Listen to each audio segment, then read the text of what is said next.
Okay, so today Owlcat dropped a very nice little trailer for Dark Heresy, and although not everything was new, there were a few new things in the trailer.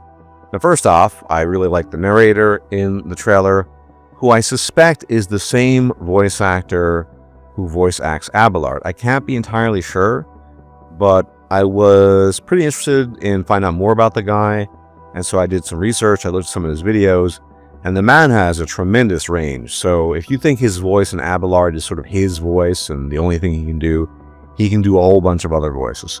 So I suspect the narrator is in fact Abelard, i.e.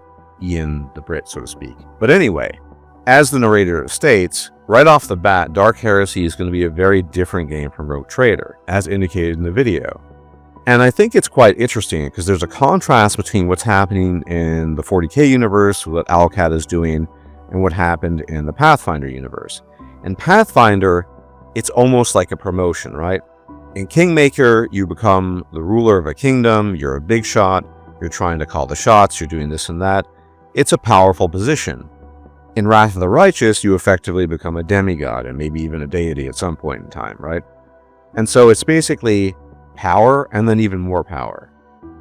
With the difference between Rogue Trader and Dark Heresy, although you could argue the Inquisition technically has more power, you are just an acolyte, you're basically just a nobody. You start off as somebody with very little influence, power, resources, this sort of thing. And that provides a stark contrast to Rogue Trader, where you are, well, most definitely a somebody. You're calling the shots and you can do almost anything you want, not everything. And that is just completely different from the adventure, so it seems, that's going to be provided for Dark Heresy.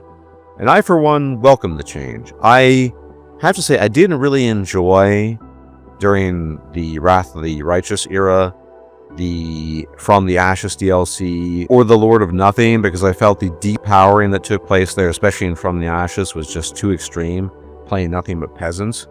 But this is different. You're not a total nobody, you're just mostly a nobody.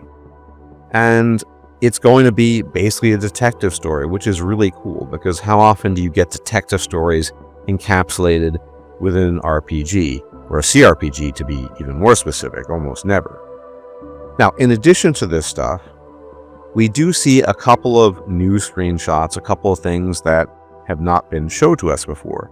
We see the possibility of at least 2 new companions, definitely 1 probably. I say probably 2, because in the first instance, the male companion that I'm showing on the screen now may be a companion, or he may just be a placeholder. I don't really know. I'm not an expert. I'm sure Warhammer 40k experts will be able to say definitively whether or not. And we also have the female companion, who looks to be a sister of battle or something to the equivalent in the slides, who comes right after the Kroot. So that's new. The other thing we see in the trailer is just the crispness of the graphics. It just looks a lot better, more detailed than what we saw in Rogue Trader. And of course, Owlcat promised that to us and said they were going to upgrade the graphics. And here we look at the graphics, and it definitely looks much improved.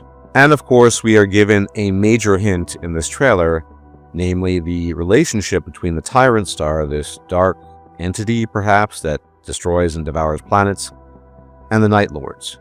Now, I'm no expert, but I have done research, at least a little bit, on the Night Lords, and they're a very weird faction of betrayer Astartes in the 40k universe, because the Night Lords are giant a-holes, they're insane, they're cruel, they're psychopathic, they're all these things, and yet they serve no chaos god, or gods. They basically do all this crazy psychotic stuff because they enjoy it, and that's just what they do. They have no direct connection to any chaos entity, which is kind of weird because you would think they all do, because they all represent different aspects of the chaos gods. But no, the Night Lords are their own thing, allegedly, and they are cruel and psychotic and murderous and crazy, just to basically be cruel, psychotic, murderous, and crazy, for the sake of it. Apparently their founder was this way, and so he encouraged them to be this way, and ever since then, it's stuck, so that's the way they are.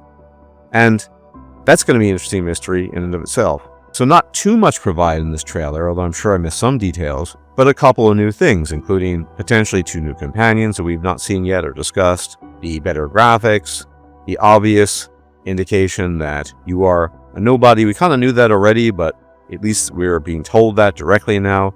and the fact that the Night Lords are deeply involved and somehow related to the Tyrant Star and planets disappearing. And of course that this is basically a detective story where you can actually make very much wrong choices. We've been told by Owlcat directly.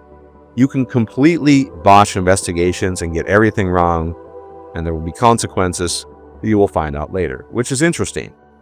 On the one hand, I find that kind of exhilarating, exciting. On the other hand, it's kind of disappointing because who wants to screw everything up and then end up not getting the full story or missing out on things? Who knows? We'll have to wait and see. But this is turning out, at least potentially, to being one of the most compelling stories, maybe the most compelling story ever told by Owlcat. Because it's one thing to tell simply an epic story about how you become a king, or a ruler, or you become a demigod, or a demon, or an angel, or a god, or whatever. It's pretty standard, to be honest. I mean, there are details there, sure, but it's very different when you're sort of running an investigation story and the focus is more the investigation than your own personal glory. Although I have no doubt that you will be able to at least increase some of your standing and status during the game. There's no question about that. Nonetheless, that's not the focus of the game. And usually in most games, especially epic games, it's about the power journey, right? It's about the power aspect, the influence. And you definitely have that in Rogue Trader, obviously. That is the focal point. And you also have that in the Pathfinder games, most extensively, of course, in Wrath of the Righteous, but not so much here.